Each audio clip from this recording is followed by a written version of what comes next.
bom dia, né? Bom dia, Viviane, bom dia a quem vai assistir essa aula gravada depois. Então hoje a gente chega a um conteúdo bastante importante para quem gosta de musculação, para quem não tem nenhuma noção de musculação, para quem já tem noção de musculação vai rever alguns pontos, bem como também vai ter assim um vislumbre, né, de alguns preceitos da musculação, para que a gente possa estar começando, como eu falei na nossa aula anterior. Esse aqui já é o nosso conteúdo propriamente dito, né, dentro da musculação mesmo, conhecimentos específicos que são essenciais para quem quer dominar a musculação, aprender sobre musculação, princípios do treinamento, tá bom?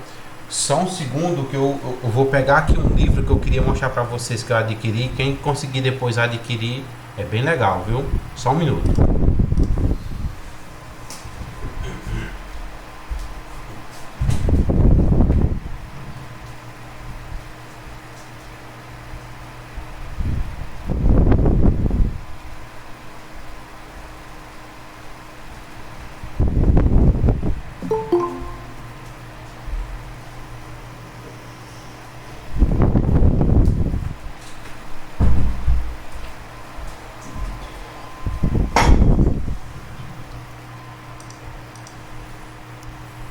Tá, retornando aqui, o livro que eu tava falando para vocês, eu não sei se tem na faculdade, é esse aqui, tá bom? É o Prescrição e Periodização do Treinamento de Força em Academias, né, do professor Dr. PhD, né, o Jonato Prestes. Aí entra também aqui o Denis Foschini, o Mário Charro, o Ramiro Tibano, tá? Então, essas aí são algumas bibliografias que eu posso recomendar para vocês. E outra, se não tiver na faculdade, eu recomendo muito que vocês adquiram esse livro aí para quem quer, para quem gosta de trabalhar com musculação, porque ele fala justamente tudo que a gente precisa saber para quem vai atuar numa sala de musculação, que é os preceitos tanto da prescrição como periodização. Tem gente que não sabe prescrever, paga a disciplina de musculação, não sabe prescrever e não sabe periodizar um treino. Então isso aí é bastante importante, é uma leitura de cabeceira, tem muita informação científica, tá? Ele também faz uma relação aí com as abordagens que estão sendo utilizadas atualmente, tá? Geralmente tem abordagens bodybuilder, aí a galera acha que não tem fundamentação científica, mas buscou uma fundamentação científica, tá? Então veja se tem esse livro aí na faculdade. Se não tiver, tentem adquirir, tá? Se eu não me engano, eu comprei esse livro na Amazon por R$ 68, tá? Se eu conseguir, eu também não garanto, né? Eu vou tentar pegar a impressora que eu tenho aqui, e aí eu vou tentar ver se eu consigo transformar ele todo em PDF, tá? É esse aqui, viu, Maraís? Ó, não sei se está dando para visualizar. Fica a câmera invertida para vocês ou não? Prescrição do treinamento de força. Aí fala tanto da prescrição como a periodização. É só você procurar no Google assim, livro Jonato Prestes, tá bom? Aí vai aparecer esse aqui, prescrição do treinamento de força. Diga-se de passagem, tem abordagens bastante interessantes, tanto para quem quer trabalhar com musculação como professor, também como personal trainer, né? Que tem o primeiro capítulo dele é sobre, deixa eu ver aqui, se eu não me engano, é sobre a abordagem em sala de aula de musculação. É isso mesmo, tá aqui.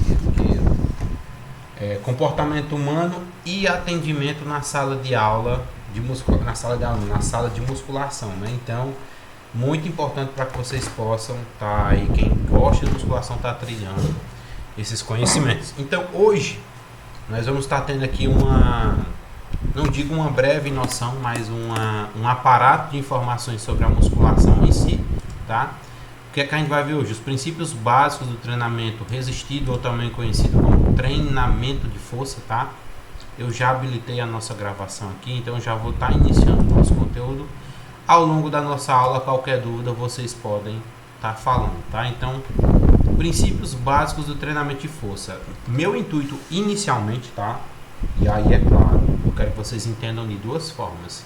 Tem pessoas que malham, tem pessoas que não malham. Tem pessoas que gostam da musculação, tem pessoas que não gostam da musculação. Tem alguns dos colegas de vocês que já têm algum conhecimento sobre musculação e tem os que não têm nenhum conhecimento sobre musculação, tá? Então, eu vou tentar ponderar a nossa disciplina ao longo do semestre nesses dois pontos, tá? Vocês viram que até então nós tínhamos um conteúdo bem comum, que é histórico, que geralmente mesmo quem está estudando ou possui alguns conhecimentos de musculação, não sabe a parte histórica, sabe? Das outras partes voltadas ao treinamento, ok? Mas, nesse caso, o que é que eu vou estar fazendo? Inicialmente eu vou estar abordando conteúdos, conceitos, informações que são importantes para o treinamento de força, musculação, tá?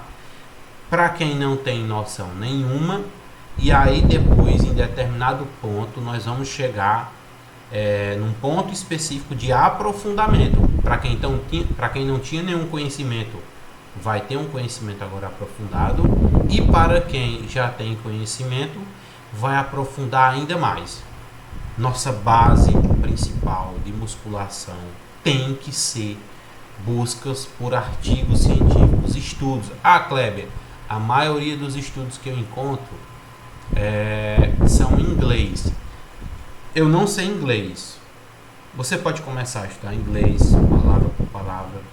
Você pode utilizar ferramentas do Google que traduz o artigo todinho. Tem erros de tradução? Tem, mas você consegue relevar isso fazendo uma leitura a partir do ponto que você consiga entender as informações, tá bom? Por quê?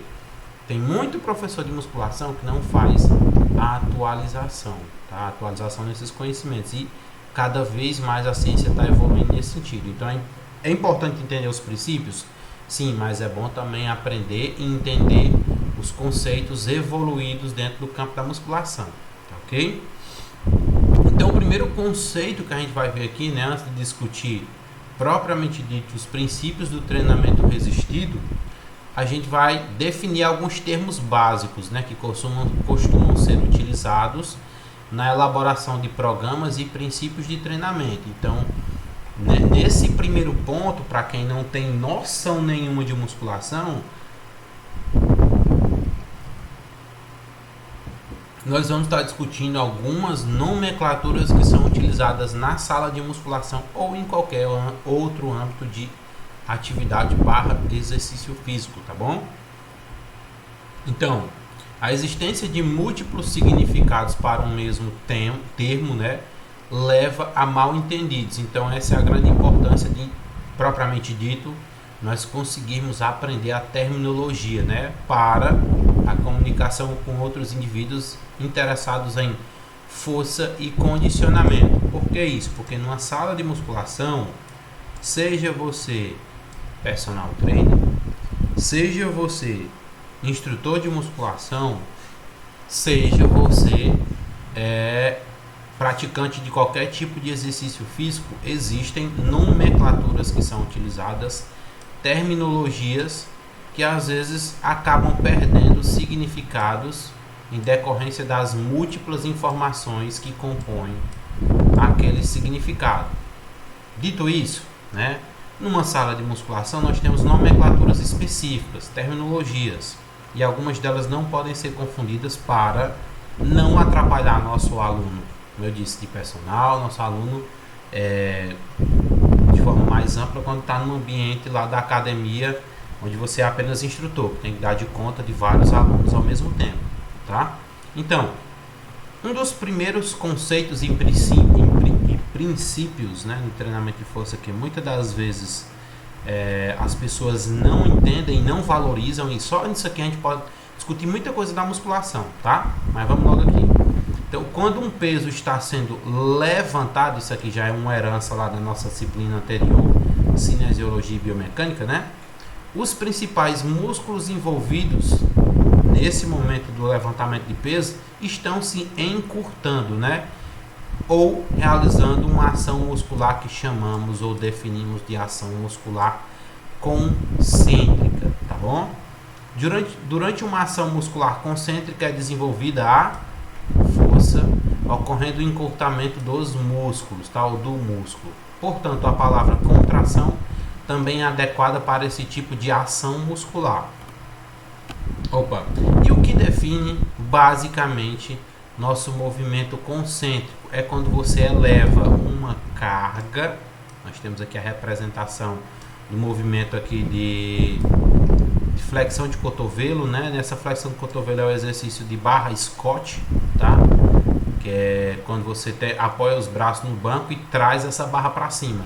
O momento de ação concêntrica é quando eu elevo esse peso contra quem? Contra uma força natural a qual nós lutamos todos os dias, que é a gravidade. Bom, a gravidade sempre está nos empurrando para o solo, em direção ao chão, e é o que nos permite ficar, não estar flutuando assim como no espaço, né?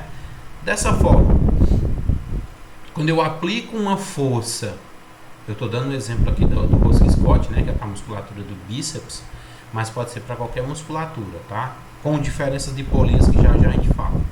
Então, quando eu aplico uma força a fim de superar uma sobrecarga, que é esse peso, tá? É uma carga a mais, tá bom?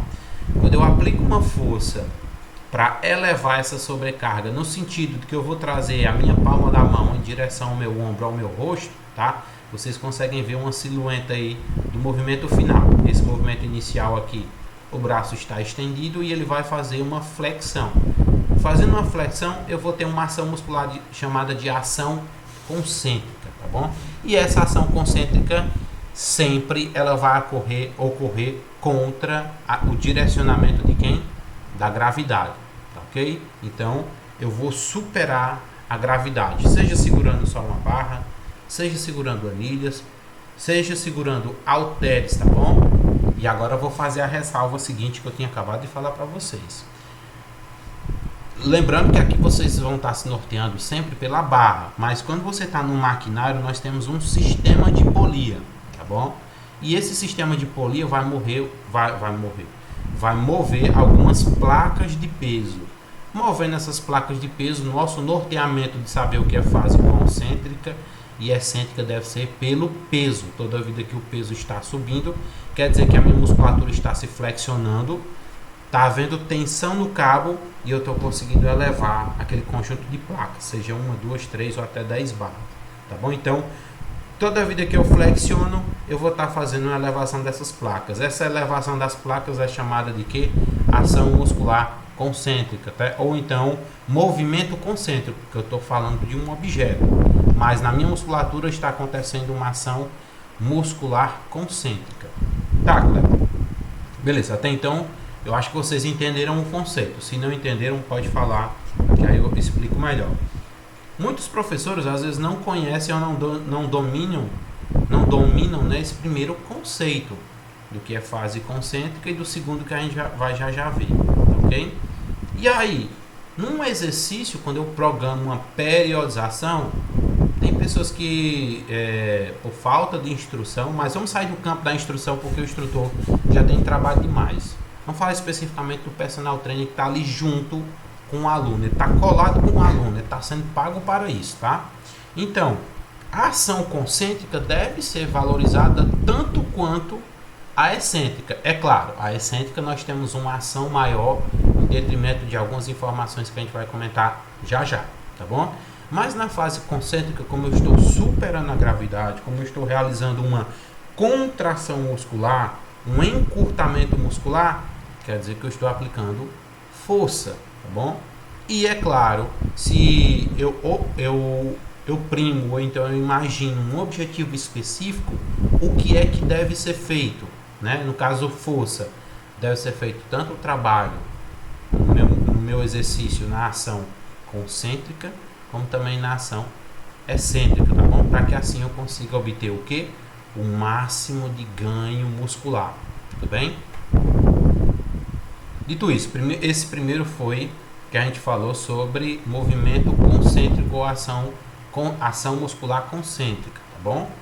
Depois, quando um peso está sendo baixado, lembra, na ação concêntrica, o nosso peso está sendo levantado. Na ação excêntrica, nosso peso está sendo baixado, tá bom? É claro, não é só soltar, é de maneira controlada, tá bom? Os principais músculos envolvidos, né? Eu vou dar o exemplo aqui nesse exercício aqui que está fazendo uma elevação lateral, nós temos os principais músculos que é da região do nosso deltoide, tá? Eu estou falando como motor primário, tá, ok? Como objetivo principal do nosso treino. Então, os músculos envolvidos, no caso, os deltoides, né, estão desenvolvendo força e também se alongando, tá? De maneira controlada, o que se chama de ação muscular excêntrica. Então, é sempre lembrar, em um movimento concêntrico, a minha musculatura ela está encurtando, ela diminui de tamanho, tá bom? E numa ação excêntrica, o meu músculo está alongando, teoricamente está voltando à posição normal, tá bom? Porque ninguém anda contraído, assim como também ninguém anda relaxado demais, tá? Mas porque a musculatura contém um nível de tônus muscular específico. Dito isso, né? Então, a ação muscular excêntrica, nesse caso do deltoide aqui, é quando eu estou fazendo o abaixamento do braço. Só que esse abaixamento do braço, tá? Ele não é executado rápido, você não solta o peso, ele é executado de maneira controlada. E aí, é claro, ao longo do que a gente for aprofundando na musculação, nós vamos entender qual o porquê de ter o controle da velocidade, tá bom? Os músculos somente podem se encurtar ou alongar de maneira controlada, tá bom? Eles não podem empurrar os ossos em que estão inseridos, ok? Então, nada com empurrar o osso.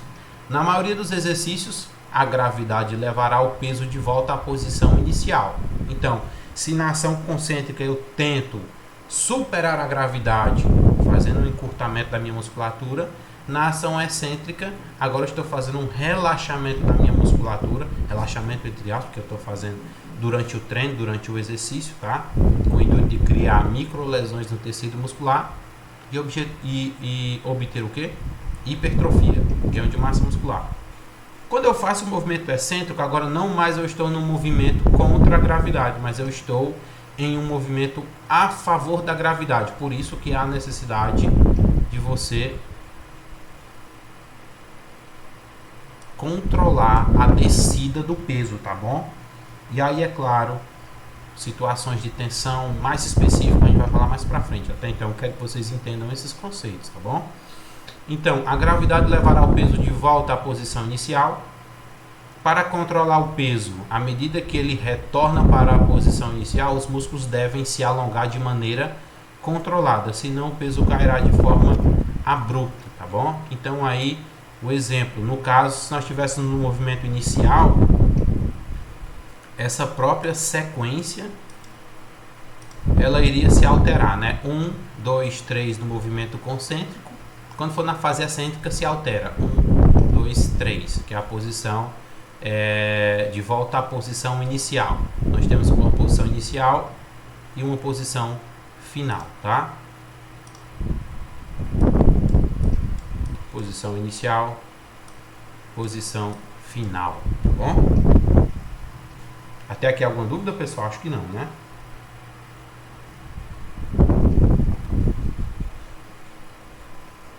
Então, quando um músculo ele é ativado, tá bom? A gente vai passar para outro princípio agora, outro conceito dentro da musculação, que quando um músculo ele é ativado, e é claro, o ativado, entendam que ele realize ou não uma movimentação brusca no sentido de um movimento amplo ou não, tá bom? Ou que ele realize algum tipo de contração específica. Mas nenhum movimento visível ocorre na articulação. Opa, nós temos aqui o movimento ali ativado, mas a minha articulação ela não se movimenta, tá bom? Que efeito, qual o significado disso? Que conceito? Acontece o que a gente chama de ação muscular isométrica. Então, por via das vezes, eu vejo muito professor na sala de musculação que não sabem prescrever treino, simplesmente porque ele não sabe controlar efeito concêntrico, efeito excêntrico da musculatura e efeito isométrico. E diga-se de passagem, só com esses três princípios aqui eu consigo fazer um treino show de bola, para dar muito resultado, tá bom? Só que, é claro, quanto mais o indivíduo tiver adaptado, com uma rotina diária de treino, isso aí vai ser outros fatores que vão influenciar nele, tá bom? No ganho e no ganho de resultados, tá bom? Então, só com esses 3 pontos eu consigo montar um treinamento. E muitos dos professores às vezes não sabem o que é uma ação isométrica ou como encaixar essa ação isométrica em um exercício dinâmico, tá bom? Então, isso pode ocorrer quando um peso é mantido, né, de forma estacionária. Cara, eu tô perdendo esse cursor toda a vida, tá? Tela branca. Então, quando é mantido de forma estacionária, né, ou quando uma carga é muito pesada para ser levantada, ainda mais. Então, ou seja, na contração isométrica, você pode entender como contração estática ou ação muscular estática. Você não percebe movimentação da articulação, tá bom? Então, você não consegue visualizar, mas estão acontecendo o quê? Algumas reações da musculatura daquela pessoa que está fazendo uma isometria. Tipo, uma delas, a principal, é aumento da intensidade do treinamento. Vou usar como exemplo aqui a própria, que é até mais simples de explicar, a própria extensão, né? A cadeira extensora, que serve para poder trabalhar a musculatura do nosso quadríceps, que é o reto femoral, o vasto medial e o vasto lateral. Então, se eu faço aí, é claro, já a gente vai entrar num conceito de repetições e séries, mas se eu faço algumas movimentações com minha musculatura e ao longo dessas movimentações da musculatura eu realizo paradas, que são ações musculares isométricas, eu aumento mais ainda a intensidade no exercício, sem ter que mexer em carga. Tem muitos professores que às vezes acham assim, até diz, coloca peso, coloca carga. Como é que eu coloco carga, peso, em um indivíduo que não sabe treinar? E isso aí se aplica a indivíduo que está iniciando ou indivíduos que malham há mais de anos, viu? E às vezes não sabem treinar realmente. Por quê? Se ele vai fazer uma cadeira extensora, ele coloca 15 placas, aí faz só esse movimento, ó, pum, pum, pum, achando que está arrasando, pegando peso na academia. Aí vem aquele cara que que tem toda uma construção muscular e coloca 7, 8 barras e consegue variar o estímulo da musculatura. Então, a principal diferença está aí, tá bom? É muito importante para vocês que ou malham na academia, ou já estão trabalhando como instrutor de musculação, ou já estão em situações de personal trainer, que a gente sabe que acontece ao longo da faculdade, né? Saiba orientar e prescrever o treino e utilizar cada um desses estímulos para aumentar a intensidade. Aumentando a intensidade vai ter mais microlesão no tecido muscular. Tendo mais microlesão, se o objetivo é hipertrofia, a musculatura vai ganhar volume, tá bom? Se for emagrecimento, aumenta-se o gasto energético durante a prática do exercício, do treinamento. Então tudo isso está ligado e não pode ser menosprezado, tá bom? A força em uma ação isométrica máxima, né, é maior do que a força concêntrica máxima em qualquer velocidade. Isso é claro que você consegue colocar uma carga mais elevada e segurar ela. É diferente de você colocar uma carga muito elevada e fazer 20 repetições. Você não vai conseguir, tá bom? Que é o caso da ação concêntrica, dinâmica, tá bom? E é claro, essa força concêntrica máxima, ela pode ser executada em qualquer velocidade de movimento. Outro critério, né? Eu também posso trabalhar em cima da velocidade de execução da minha repetição, tá bom? Mas é claro, vamos deixar para ver essa variável aí mais para frente, para não confundir. Então, mais é menor do que a força excêntrica máxima em qualquer velocidade de movimento. Em resumo, ação muscular isométrica, quando você dá aquelas paradas durante o exercício, e aí você tem que saber quais os objetivos. Se você está montando um treino metabólico, você está montando um treino aí para poder ganhar mais massa muscular, se está colocando um treino para aumentar o gasto de energia, então saiba utilizar essas variáveis.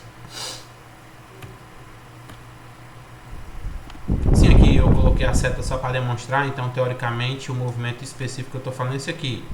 Ele faz o movimento de extensão e segura.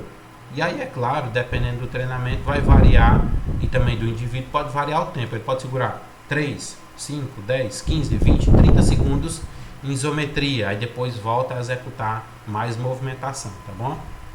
Então, esse movimento é chamado de ação muscular isométrica. Já vimos 3, a concêntrica, a excêntrica e a isométrica. A partir disso, né, temos que compreender que dentro do exercício físico o indivíduo vai estar realizando movimentações. E como é que se chamam essas movimentações? Percebam que eu estou indo bem do básico mesmo, tá bom? Para que não fique nenhuma dúvida para nenhum de vocês. Esse princípio de montar movimentações com o corpo, ele é chamado de repetição, tá bom? Então, uma repetição é um movimento completo de um exercício, tá? Ele normalmente consiste em duas fases, que é a ação muscular concêntrica, tá bom? Que é ou então o levantamento da carga, e a ação muscular excêntrica. Você realiza esses dois movimentos, concêntrico, excêntrico, contra a gravidade, a favor da gravidade, tá? Ou o abaixamento da carga, tá bom? Então, concêntrico, levantamento, excêntrico, abaixamento. Em alguns exercícios, né, uma repetição completa pode envolver vários movimentos. E aí eu dou um exemplo. Se for na academia, mais simples, mas quando você vai para as outras áreas de exercício físico, tem movimentos que são mais complexos. E é claro, esses movimentos mais complexos, às vezes você realiza 2, 3 ou 4 movimentos, mas ainda conta como uma repetição, tá bom? E consequentemente várias ações musculares. Por exemplo, deixa eu ver aqui, cadê? Por exemplo, né? Uma repetição completa da primeira etapa do levantamento de peso no estilo arremesso, tá bom? Já vou demonstrar aqui para vocês, quer dizer, já vou colocar aqui. Então exige ações musculares concêntricas para acelerar o peso até a altura dos ombros, né? Ações musculares excêntricas, como a flexão dos joelhos e quadris, para se posicionar por baixo do peso. E por fim, ações concêntricas para assumir uma posição de extensão em pé, né? Então, o maior exemplo que eu estou colocando para vocês aqui é esse levantamento terra que é feito pelo LPO, né? Ele faz o levantamento até fazer a completa extensão, tá bom? Então, é uma combinação de movimentos que vai com mais de um movimento, mas mesmo assim conta como uma repetição. Então, imagina que esse indivíduo faz isso aí 3 vezes, então ele fez 3 repetições, tá? Tá, beleza, Kleber. Eu entendi o que é o conceito de série, ação muscular isométrica, concêntrica, excêntrica, e o que é as séries, né? A repetição eu já vi o que é. E o que são as séries? As séries você pode entender como os grupamentos, o grupo, né, de quantas vezes você vai treinar aquele músculo. Diga-se de passagem, mais para frente, quando a gente aprofundar, a gente vai aprender a calcular o volume de treino. E o volume de treino é dado em cima das séries e das repetições, tá? Que é quando você imagina o total. 3 vezes 10, 30. Então tem um volume de 30 repetições para tal músculo. Imagina que eu quero montar um treino com... Já adiantando essa informação de uma forma mais simples, tá? Se eu quero fazer um treino, hoje é segunda-feira, eu montei uma periodização ABC. Hoje eu vou treinar peito e ombro, tá? E aí eu quero fazer cerca de, digamos aqui, 300 movimentos para peito e 150 movimentos para ombro, tá entendendo? Isso é o meu volume de treino, tá bom? Aí depois eu vou sair dividindo entre o número de exercícios. Se eu só quero fazer peitoral, digamos aqui, eu disse 300 repetições, né?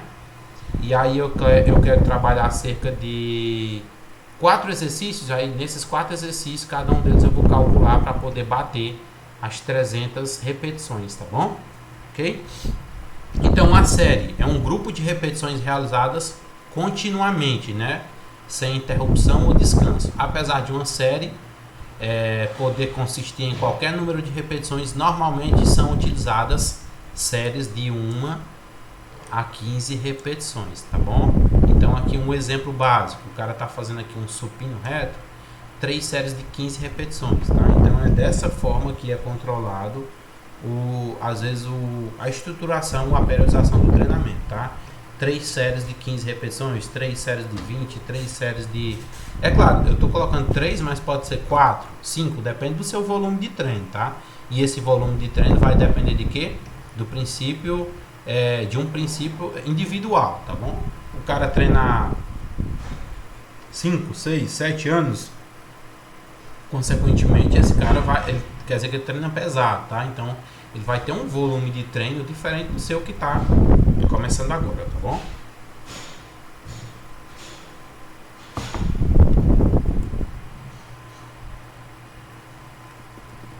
ver só se tem alguma pergunta. Até agora nenhuma dúvida, pessoal? Acho que não, né?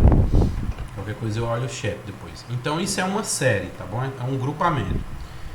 Beleza, dito isso, esses aí são até agora os conceitos mais básicos que vocês podem entender na musculação. A partir disso, eu vou montar um treino.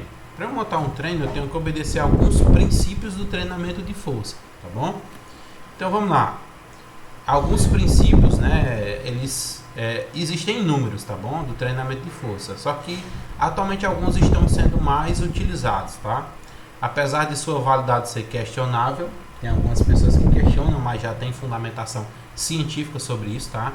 Poucos profissionais da área concordam com a maioria deles. No entanto, existem alguns que são aceitos por todos os profissionais do treinamento de força, tá?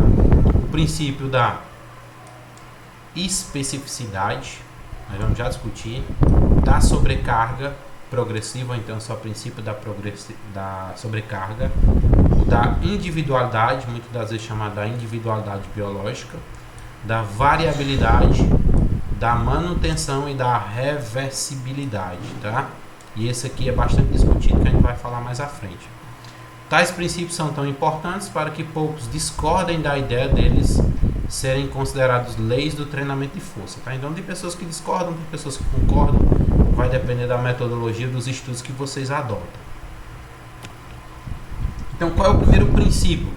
É o princípio da especificidade, tá? E aí é muito importante compreender para quem vai trabalhar, principalmente na área do fitness, tá bom? Então, o princípio da especificidade fala, né? Nos diz que é um dos princípios chaves na elaboração de programas de treinamento de força e com frequência é representado como SIDE, né? SIDE é o que significa adaptações específicas para as demandas impostas. Então, se você implica ou aplica uma demanda para determinado aluno de exercício, ele vai ter que superar essa demanda. E como é que ele supera isso? Através das adaptações que ele vai sofrer ao longo do tempo executando esses treinamentos, tá bom? Então, dentro do princípio da especificidade, né, é uma definição mais básica, mas significa treinar de forma específica para produzir efeitos específicos. Vamos lá. Um exemplo que não está no slide. Vocês acham que uma ginasta, tá, de solo, ela vai fazer treinamento de força na musculação ou ela vai fazer alongamentos? Ah, não, eu sou professor, eu estou trabalhando com isso. Você vai para a musculação. Qual o sentido, tá bom? Então lembre-se disso. Toda vida que for direcionar um aluno, ou você fez uma avaliação física, e a partir da avaliação física você prescreveu os objetivos me trazem uma ideia específica. Como assim? Para que eu possa montar um treino específico para atingir aquele objetivo, tá? No caso eu dei o exemplo aí da ginasta, ela vai fazer treinamentos de flexibilidade para poder ficar cada vez mais flexível, porque é uma exigência da ginástica artística, tá bom? Sem falar nas outras partes da modalidade, que aí se for um exercício de argola, ele tem que ter muita força, tá bom? Por exemplo, se o objetivo imediato, né? Então, se eu determino que o objetivo imediato do meu aluno é aumentar a força, né? Aumentar a força de um RM, que é uma repetição máxima, é necessário treinar com amplitude de repetições, tá? Tempos de intervalo e frequência semanal apropriados, visando otimizar os ganhos de força. Então, o objetivo, a especificidade, ela está ligada também ao tempo de treino. O maior exemplo que eu posso falar, né? É claro, nós não estamos tendo desde o ano passado, mas não sei se você... Eu sempre dou essa situação, não sei se vocês malham, não sei se estão trabalhando de personal trainer, não sei se estão trabalhando de instrutor de academia. Só o que acontece? Chega muito aluno na academia, principalmente mulher, aí é uma grande demanda, perto das férias ou perto do carnaval. O que é que elas chegam e dizem? O objetivo, a especificidade dela: eu quero ficar magra, bonita, esbelta, gostosa para o carnaval. Até então não tenho nada contra a especificidade, o objetivo. Até porque eu vou montar um treino específico para isso. Mas qual é o problema? Tempo. Uma pessoa que não tem um corpo trabalhado, não tem como atingir um objetivo rapidamente, tá bom? A não ser que ela utilize de vários aí, de vários recursos que não são tão aceitos pela ciência por oferecer risco à saúde, tá? Lipoaspiração, deixa eu ver o que mais. Acho que a mais prejudicial seria a lipoaspiração e outras situações se a pessoa é inativa, né? É claro que a cirurgia bariátrica não entra nesse sentido, porque ela é uma questão mais de saúde, né? A cirurgia bariátrica. Tá, beleza. O que é que você quer dizer com isso, Kleber? Que para eu atingir um objetivo, eu preciso de tempo, né? Por quê? Porque eu preciso de tempo? Porque o meu aluno vai ter que manter uma frequência semanal de treinos. E essa frequência semanal de treino é o que vai otimizar, maximizar, seja o ganho de força, de massa muscular, ou até mesmo se o objetivo é emagrecimento, redução do percentual de gordura, tá bom? Então, além disso, né, se o objetivo é melhorar o desempenho em algum esporte em especial, os exercícios devem imitar os movimentos executados na modalidade, além de ser realizados em uma velocidade similar. É o exemplo. Não pensem que um corredor, um velocista de 100 metros, vai ficar treinando na academia exercícios aeróbicos de 50 minutos. Não é o objetivo dele. Eu estou falando de fundista, tá bom? Aquele atleta que corre 100 metros, um exemplo, Usain Bolt, tá bom? O objetivo, quer dizer, o que ele está fazendo não condiz com o objetivo e nem com a modalidade esportiva que ele vai participar. É a mesma coisa dizer que um maratonista vai ficar treinando tiro de 100 metros. Não tem a mínima noção, porque ele precisa desenvolver o quê? Capacidade aeróbica para manter o trabalho durante um longo tempo. No caso, uma prova de maratona que dura 2, 3 horas, depende muito, tá? Então, se eu vou direcionar a musculação para o esporte, exemplo, atletas de handball, né? Então, atleta de handball vai fazer muito arremesso, muito bloqueio, muita flexão de quadril, então eu tenho que procurar exercícios que facilitem esse trabalho para que ele tenha mais desempenho na prática esportiva, tá bom? Então é isso que nos diz o princípio da especificidade, ok? Então esse é um dos mais importantes no treinamento de força, porque se não é conhecido, todos os outros são anulados. Então se eu não conheço o princípio da especificidade, automaticamente qualquer um dos outros princípios que eu utilizar ele acaba sendo anulado, tá bom? Porque eu não estou trabalhando de forma específica. É você imaginar um objetivo e trabalhar de outra forma contrária. Quando é que você vai atingir esse objetivo? Nunca, tá bom?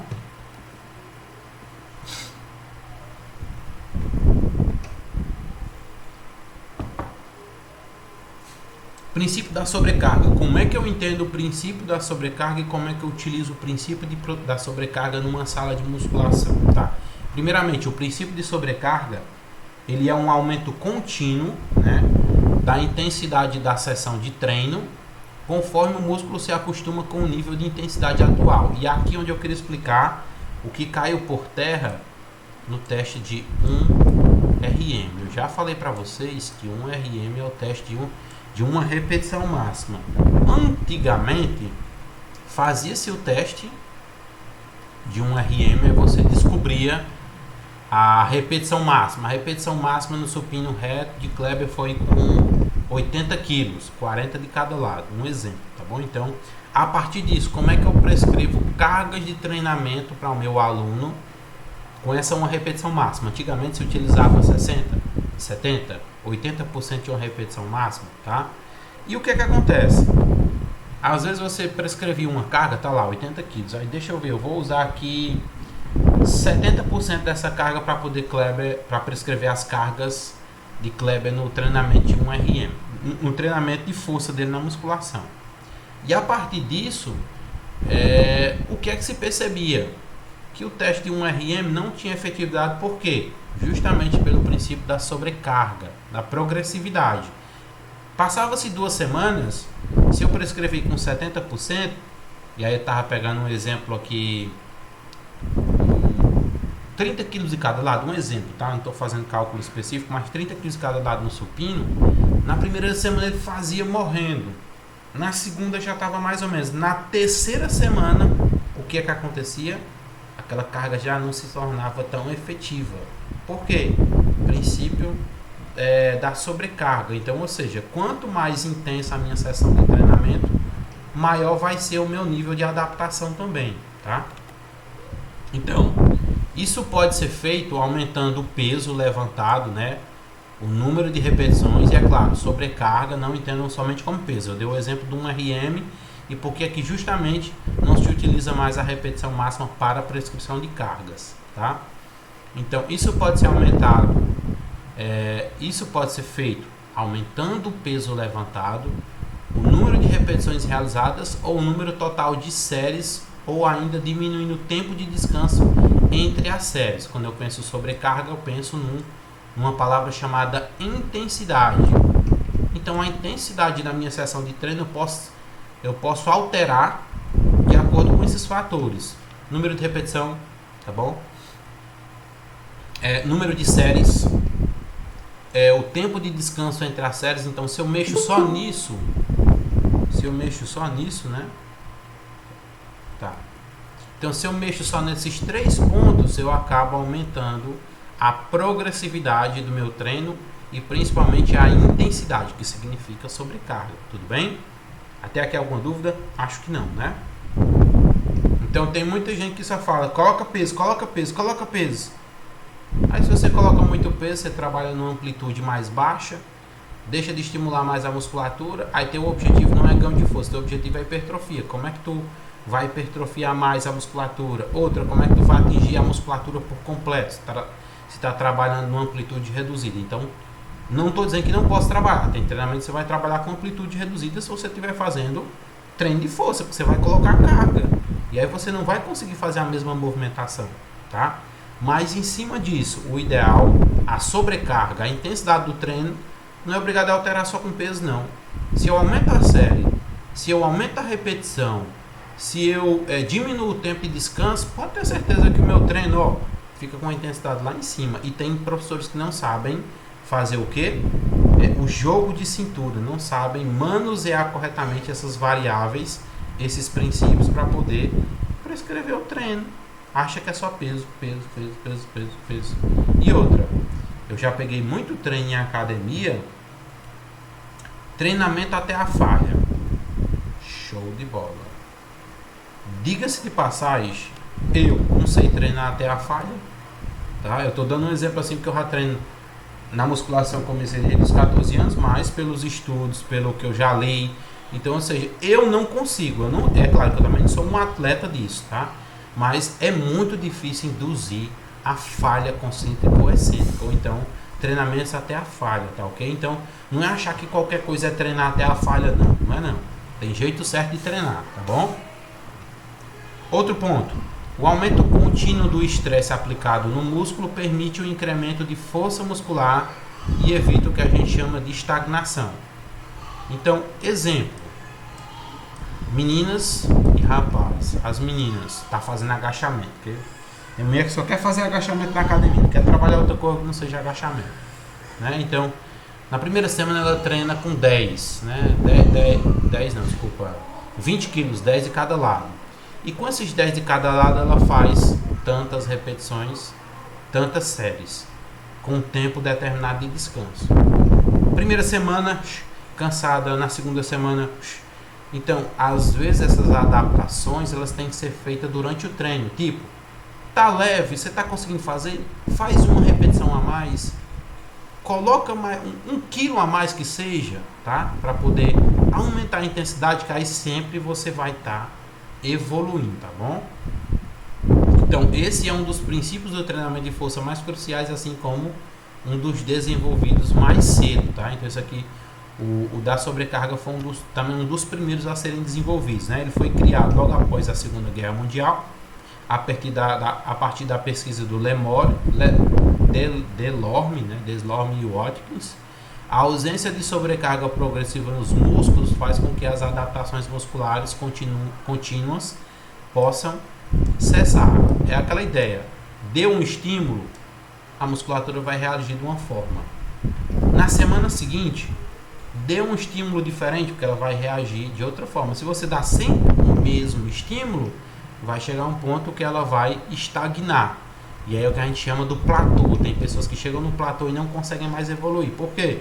Porque ela não consegue se adaptar ou modificar a intensidade do treino, exigindo um pouco mais dela numa angulação de um treino, exigindo um pouco mais dela num pouco mais sobrecarga, exigindo um pouco mais dela no aumento do número de repetições, exigindo um pouco mais dela na diminuição do tempo de descanso, tá? Então, olha o tanto de fatores que a gente tem para poder montar um treino de musculação e às vezes a gente não se atenta aos detalhes, tá?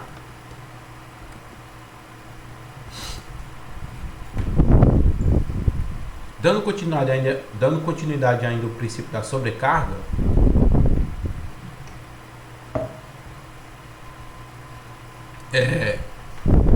por exemplo, né, no início do programa de treinamento de força, você acaba executando 3 séries de 10 repetições com, desculpa o peso, aí depois a gente transforma 135 libras no supino, né? Eu não lembro agora quanto é uma libra especificamente para converter, mas depois eu trago a informação. Pode ser um desafio, tá bom? Na primeira semana é um desafio, tá bom? Mas após várias semanas de treinamento,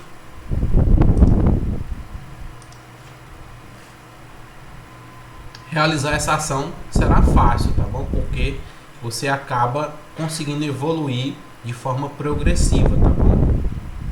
Nesse ponto, as adaptações provocadas pelo treinamento cessarão, a não ser que o peso, as repetições ou as séries sejam aumentadas ou o intervalo entre as séries diminua ou sejam diminuídas, tá? Então, lembrem-se disso quando forem montar uma progressão, montar um micro, um meso, um micro e um macro ciclo, tá bom? De treinamento, que é um mês, tipo, ou é mês ou semana, ou então a cada 3 meses ou a cada 2 meses, tá bom? Beleza, Kleber, eu aprendi aí 2 princípios que podem me ajudar bastante aí quando estiver prescrevendo o treino, mas nós temos mais. O princípio da individualidade, o mais comumente conhecido como princípio da individualidade biológica. Antes de começar até mesmo explicando, basicamente para que vocês possam compreender, é aquela ideia de que o treinamento não é receita de bolo. O que é uma receita de bolo? Se eu tenho a receita do bolo, eu faço o bolo.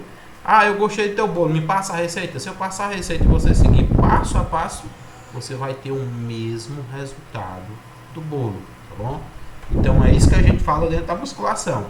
Não tem como ter o mesmo resultado que indivíduo tal teve, porque nós temos um princípio que explica isso, que é o princípio da individualidade biológica.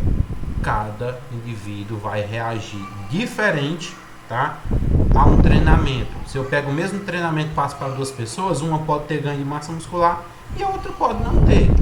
Assim como poderia ser para emagrecimento. Eu passo para um e essa pessoa não emagrece, mas o mesmo treino para outra pessoa ela emagrece. O que é que falta? Ajustes, porque a parte biológica desse indivíduo é diferente da outra. Nós somos seres diferentes, individualmente, biologicamente diferentes. Então eu tenho que adaptar o treino de forma específica para cada um, tá bom? Então muito cuidado para quem trabalha com consultoria, para não estar vendendo o mesmo treino para outras pessoas, tá bom? Porque às vezes eles acabam compartilhando, é o mesmo treino que o meu, acaba que tu perde e outra pessoa só compra um e divide, fica elas duas usando o mesmo treino, achando que vai ter resultado e ainda quer ter direito de reclamar, tá bom? Então muito cuidado disso aí. Então o princípio da individualidade é a teoria de que qualquer programa de treinamento deve considerar as necessidades específicas ou os objetivos e as habilidades do indivíduo para quem o programa foi elaborado, tá? Então é isso, é considerar que cada indivíduo é diferente, cada indivíduo tem um objetivo diferente e cada indivíduo reage a um estímulo diferente, tá? Por exemplo, um fisiculturista iniciante com o objetivo de aumentar a massa muscular deve ter um treino bem diferente de um fisiculturista experiente com o mesmo propósito. Isso é claro e evidente, tá? Porque ele já é um indivíduo treinado. Sendo um indivíduo treinado, ele vai precisar de mais sobrecarga e mais estímulos, tá bom? Ok? Pessoal, só fechar a janela aqui para vocês não ficarem escutando a voz do meu bebê.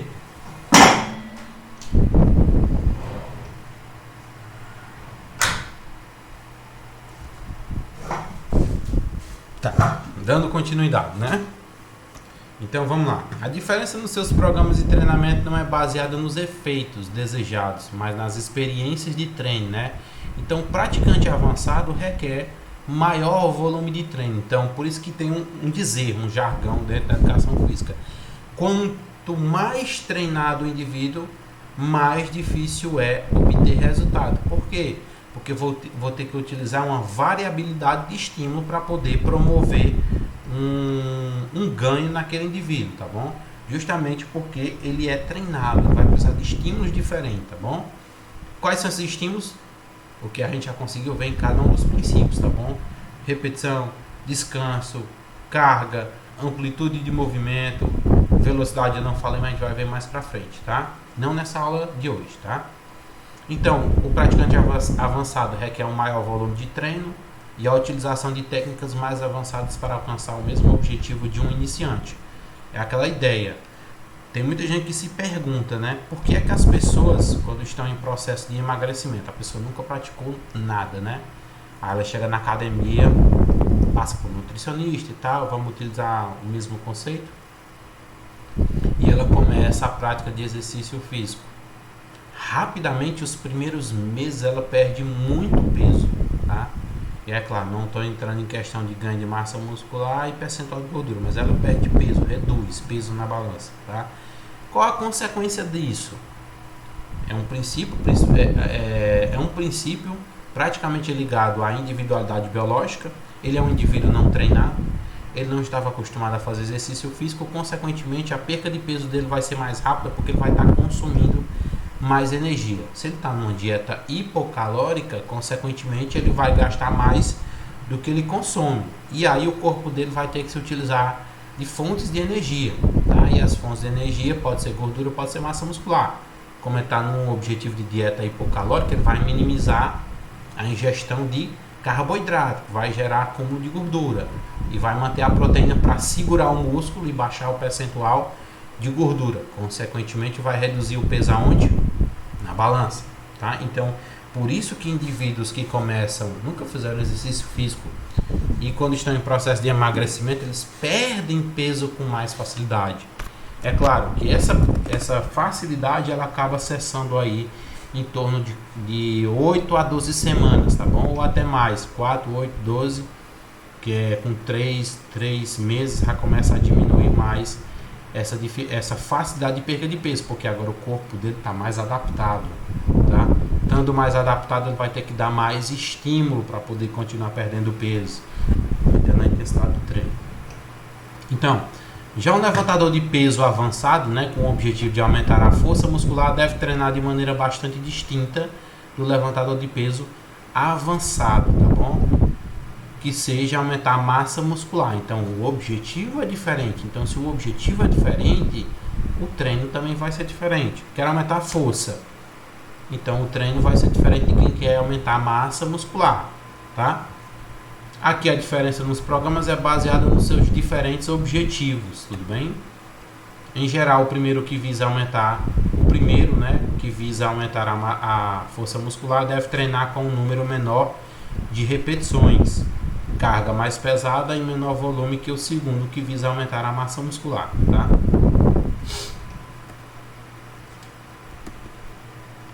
Pessoal, até aqui deu para entender tudo que eu estou falando? Tá ficando alguma dúvida?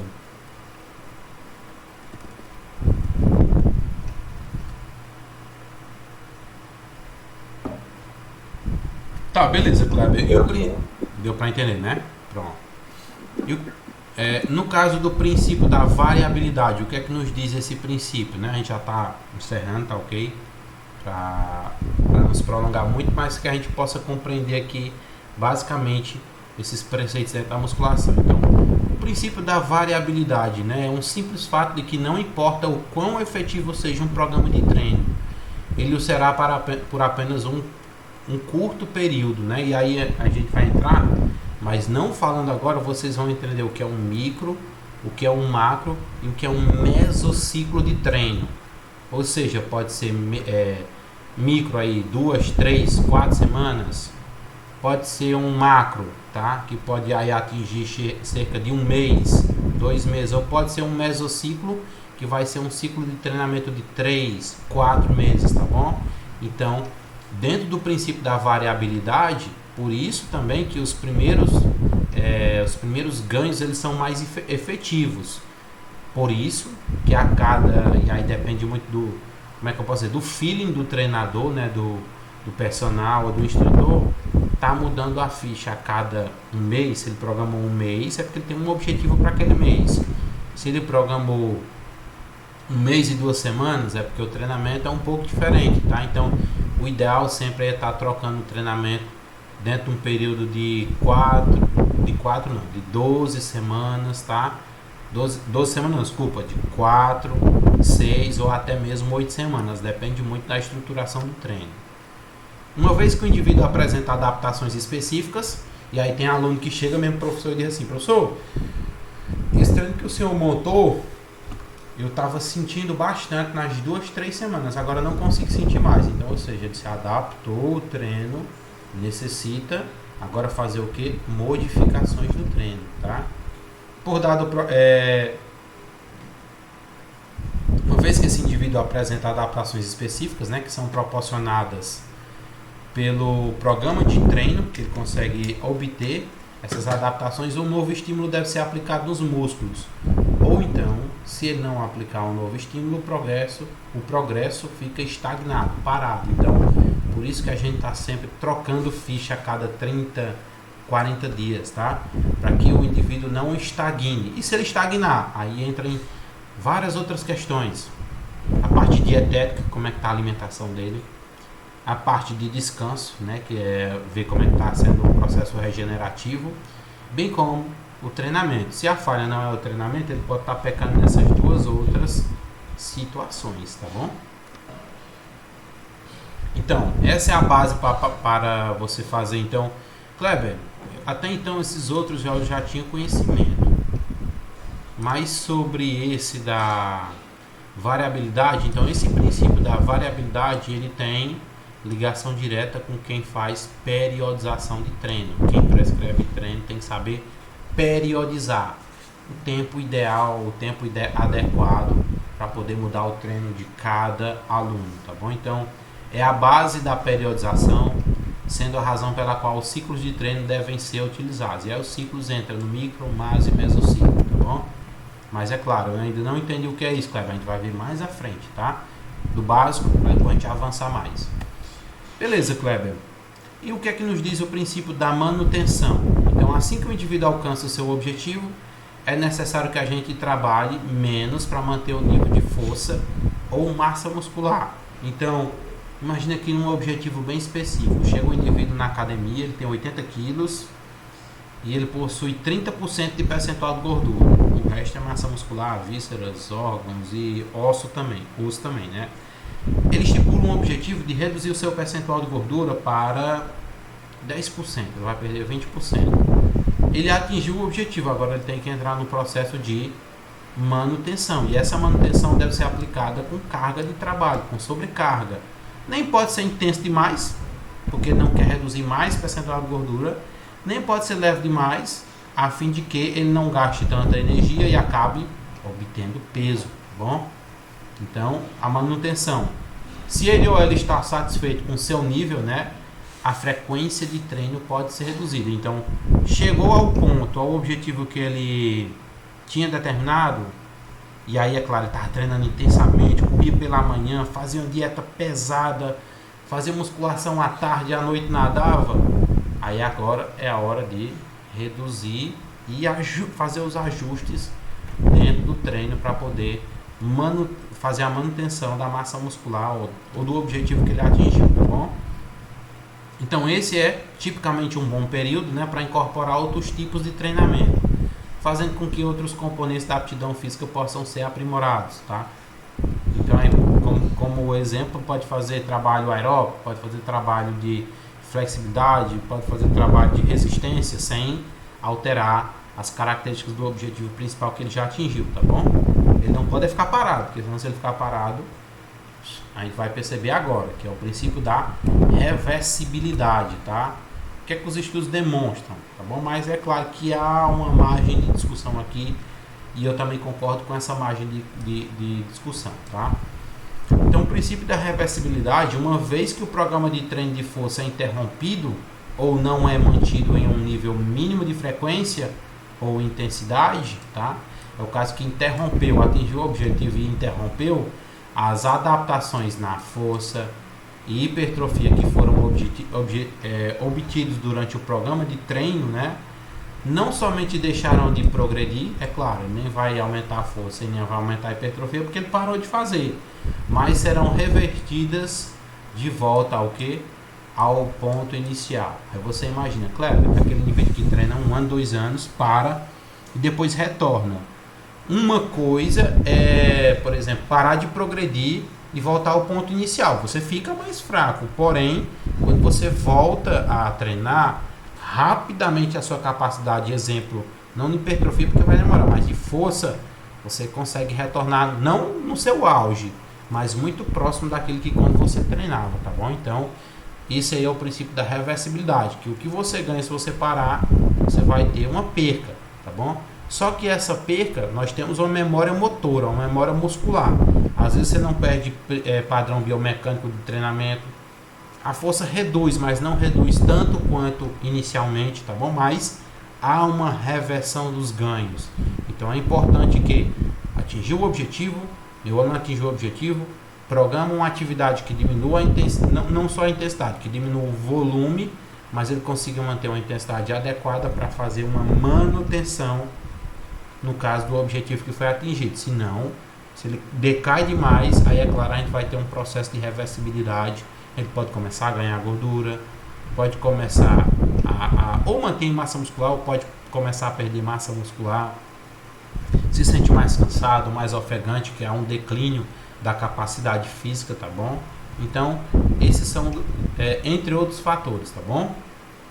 E aí a gente finaliza essa nossa primeira parte do nosso conteúdo aí, estudando sobre a musculação, tá bom? Pessoal, eu espero que não tenha ficado nenhuma dúvida. Estudem sobre cada um desses princípios, tá bom? Eu ainda vou estar conseguindo lançar mais uma aula gravada para vocês, tá? Acabaram entrando em contato dizendo que não tinha ficado a aula do YouTube. Semana passada, quando eu estava aí, eu acho que eu baixei o computador na hora e travou. Aí a aula não subiu. Eu vou estar subindo ela hoje, tá? E aí vai ficar tanto o vídeo gravado, a aula gravada da nossa aula anterior, como esse também lá disponível, bem como mais um que eu vou estar lançando para vocês, tá? E é claro, semana que vem a gente fecha nosso conteúdo para a V1. E aí, é claro, só para a V2 depois, tá ok? Dúvidas para quem está presente, Maírla, Alcimário, se vocês tiveram alguma dúvida sobre o conteúdo, não entenderam, ou foi claro, eu vou estar deixando para vocês também os slides, ok? Foi claro, eu vai entender. Show. Quem começar a trabalhar com musculação, às vezes tem que estudar, tem que rever, tem que buscar exemplo, tá? Até porque a caminhada não para aqui, a gente tem que mastigar mesmo, lembrando que eu falei também do livro, que é Fora a Parte, que pode ajudar vocês aí nesse trabalho, nesse conhecimento dentro da musculação, tá bom? Então, se vocês não têm mais nenhuma dúvida, a gente encerra por aqui nosso conteúdo e se encontra na semana que vem com o próximo conteúdo fechado para a V1, tá bom? Mas é isso, fiquem todos com Deus e até semana que vem, tá bom? Tchau, tchau!